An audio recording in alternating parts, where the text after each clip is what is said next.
আল্লাহর কাছে লাখো লাখো শুকরিয়া, আল্লাহ অনেক বড় বাঁচাই দিছে। আমরা এই বাসে ছিলাম, এই বাসের সাথে অন্য একটা বাস ধাক্কা লেগে অনেক বড় একটা অ্যাক্সিডেন্ট হয়েছে।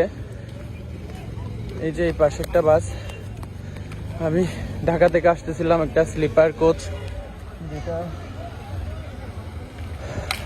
এই গাড়িটা আমাদের গাড়িকে ধাক্কা লাগাইছে। তো আল্লাহর রহমতে আমাদের গাড়িতে অনেকেই ব্যথা পাইছে, মাথায় ঘাড়ে অনেকেই ব্যথা পাইছে। আমি নিজেও অনেক ব্যথা পাইছি ঘাড়ে, কিন্তু মানে হতাহত হয় নাই। তো অনেক খারাপ অবস্থা, আমাদের গাড়িতে যারা ছিল তারাই অনেক বেশি ক্ষতিগ্রস্ত হয়েছে, কারণ আমাদের গাড়ি একেবারে খাদে পড়ে গেছে। এটা মনে হয় পটিয়া এলাকায়। তো মানে আল্লাহ এই রমজান মাসে অনেক বড় বাঁচাইছে। মানে আল্লাহর কাছে শুকরিয়া করা ছাড়া আসলে আর কিছুই নাই। মানে এখানে ছোট বাচ্চা ছিল, শিশুরা ছিল, বৃদ্ধরা ছিল, খুব খারাপ অবস্থা।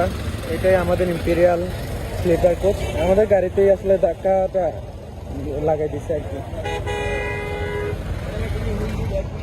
তো খুব খারাপ অবস্থা, পুলিশ আসছে।